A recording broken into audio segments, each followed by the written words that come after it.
আসসালামু আলাইকুম তৃতীয় শ্রেণীর শিক্ষার্থীরা, সবাই কেমন আছো? আশা করি ভালো আছো। তো দেখো, আজকে আমরা পার্ট 12 নিয়ে আলোচনা করব। কি লিখেছে আমাদের গ্রাম। এটা একটা কবিতা। অনেকে কিন্তু কবিতা কিংবা আবৃত্তি করতে হয় আর কিন্তু জানা না, শুধু মুখস্থ করে ফেলে। কেমন?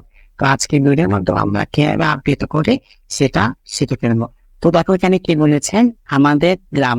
কবিতার নাম কি? আমাদের গ্রাম। কে লিখেছেন? লেখকের নাম কি? বন্দে আলী মিয়া। তো চলো আমরা মূল টপিকে চলে আসি। দেখি এখানে কি বলেছে, আমাদের ছোট গায়ে ছোট ছোট ঘর, থাকে সে তার সবে মিলে নাহি কেউ পর, তারার সকল ছেলে মোরা ভাই ভাই, একসাথে খেলিয়ার পাঠশালে যাই, হিংসা ও মারামারি কব নাহি করি, পিতা মাতা গুরুজনে সদা মরা ধরি, আমাদের ছোট গ্রাম মায়ের সমান, আলো দিয়ে বায়ু দিয়ে বাঁচাইছে প্রাণ, মান পোড়া ধান আর জল ভরা ডিঙি, চাঁদের কিরণ লেগে করে চিকিমিকি, আম গাছ জামু গাছ বাস ঝাড় দিতে না, মিলেমিশে আছে ওরা আত্মীয় হেন, সকালে সোনার নদীতে ওঠে, পাখিটাকে বায়ু বয় নানা ফুল ফোটে। তো আশা করি তোমরা এই নিবেদনটি আবৃত্তি করতে পারবা। তো দেখি তারপর কি বলেছে এখানে, শব্দ শিখি, অর্থাৎ এগুলো হচ্ছে শব্দ অর্থ, কারণ এগুলো শব্দ দিয়ে দিয়েছে, এগুলো হচ্ছে অর্থ উন্মুক্ত। দেখি এখানে কি বলেছে, সেথা। সেটা অর্থ কি? সেখানে। কবু অর্থ কি? কখনো। দৌড়ি অর্থ কি হবে? ভয় পাই। কিরণ অর্থ কি? আলো। আত্মীয় অর্থ কি? আপনজন। নেবে অর্থ কি? সূর্য। বায়ু অর্থ বাতাস। আচ্ছা, তো বুঝতে পেরেছ। তারপর এখানে কি বলেছে, বাক্য লিখি। বাক্যগুলো আমাদেরকে লিখতে হবে। পাঠশালা মানে স্কুল। স্কুল আমরা এখন যাই না, স্কুল মাদ্রাসা, ওটা হচ্ছে কি ঘরে পাঠশালা। গুরুজন ডিজে মিলেমিশে বাস যায়, ওগুলো আমি কি করতে হবে? এবার বাক্য লিখতে হবে। চলো উত্তরের দিকে আসে। তো শিক্ষার্থীরা দাদা উত্তরগুলো লিখে নিয়েছে। তো আমরা পাঠশালায় লিখতে পারি, আরেক প্রতিদিন পাঠশালায় যাই। দিন আমরা গুরুজনদের লিখতে পারি, আমরা গুরুজনদের শ্রদ্ধা করবো। 3 নম্বর কি লিখতে পারে, গ্রামে অনেক দিঘি দেখা যায়। 4 নম্বর কি লিখতে পারে, অর্থাৎ মিলেমিশে কিভাবে বাক্য তৈরি করবো, সবাই মিলেমিশে থাকি। বাজার দিয়ে আমরা কিভাবে লিখবো, গ্রামের প্রতিটি বাড়ির পাশে বাজার রয়েছে। আশা করি তুমি এটা বুঝতে পেরেছ। আর এখানে একটা কথা বলছে, কবিতাটি সুন্দর করে বলিও দেখে দেখে লিখলে। তোমরা কি করবা, কবিতাটা একবার পড়বা, তারপর দেখে দেখে তোমাদের খাতায় লিখবা। তারপর দেখো একই রকম শব্দ শিখে ভাব রবি দিয়ে আর কি ধরনের কি কি অর্থ প্রকাশ পায় সেটা লিখেছে। যেরকম বায়ু, বায়ু মানে কি? বাতাস বা হাওয়া। অর্থাৎ একটা শব্দ থেকে আরো কয়েক রকম ভাবে লেখা যায়, সেটাই আমরা আজকে শিখবো। নদী, নদী দিয়ে আমরা কি লিখবো? সূর্য। তারপরে এখানে বায়ু, বায়ু দিয়ে আমরা কি লিখবো? বাতাস, হাওয়া। তারপর কিরণ, কিরণ দিয়ে আমরা কি লিখবো? আলো, প্রভা। তারপর ঘর দিয়ে আমরা বলতে পারি বাড়ি, গৃহ। আচ্ছা, মানে আমরা কি বলবো? বিদ্যালয়। তারপর দেখো প্রশ্ন আমি রেখে দিয়েছি, গায়ের ঘরগুলো কেমন। এটা উত্তর হচ্ছে এটা। গায়ের ঘরগুলো কেমন? গায়ের ঘরগুলো ছোট ছোট।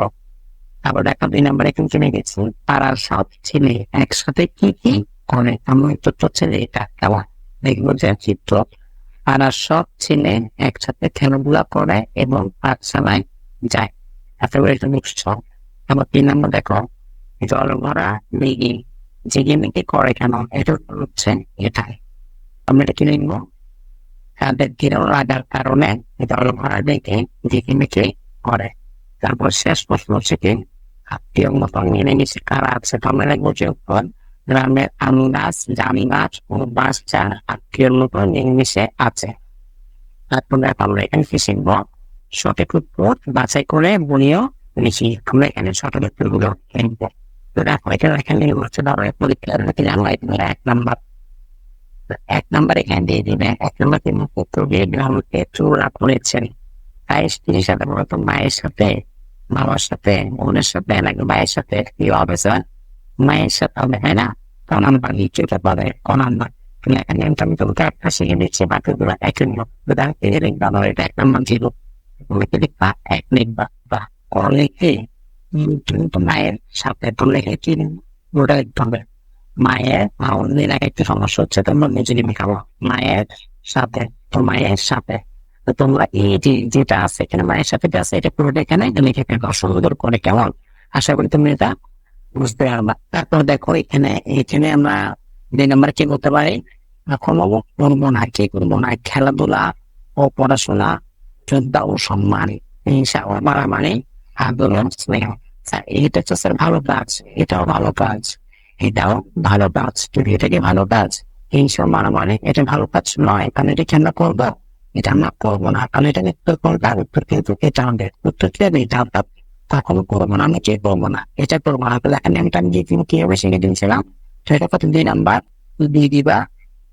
তারপরে দিয়ে বানান লিখবা, লিখে তো এখানে কিন্তু অবশ্য পুরোটা লিখতে হবে, পুরোটা লিখবা, এটা লিখবে সব মানামানি, এটা পুরোটা এখানে লিখতে হবে। তারপর দেখো এখানে কে বলেছে, সোনার রোদে উঠে, তো সোনার রোদে কোথাও উঠে পূর্ব দিকে, পশ্চিম দিকে, উত্তর দিকে, আগে দক্ষিণ দিকে, অবশ্যই এটা কি হবে, পূর্ব দিকে হবে, এটা উত্তর তথ্য পূর্ব দিকে। আশা করি সঠিক উত্তর নেওয়ার কোনো সমস্যা হবে না। তারপর দেখো আমরা এখানে সহজ ভাষায় লিখেছি গ্রাম সম্পর্কে গড়িয়া লিখি। তো দেখো গ্রাম সম্পর্কে আমরা জানি লিখতে পারি, আমাদের গ্রামটি ছবির মতো সুন্দর, এখানে সবাই মিলেমিশে বসবাস করে, গ্রামের ছেলে মেয়েরা একসাথে খেলাধুলা করে এবং স্কুলে যায়, গ্রামে রয়েছে মাঠ ভরা ধান ও বড় ভরা গরু, আরো রয়েছে নদী ভরা মাছ, সব মিলিয়ে গ্রাম আমাদের মায়ের মতো। এটা খুব সহজভাবে তোমাদেরকে লিখে দেওয়ার চেষ্টা করেছি। আজকের ক্লাসটা এইটুকু পর্যন্ত। যদি ভালো লাগে অবশ্যই আমাদের ইউটিউব চ্যানেলটি সাবস্ক্রাইব করে রাখতে, পরবর্তী ভিডিও ক্লাসগুলো পাওয়ার জন্য। সবাই ভালো থাকবেন, সুস্থ থাকবেন। আসসালামু আলাইকুম ওয়া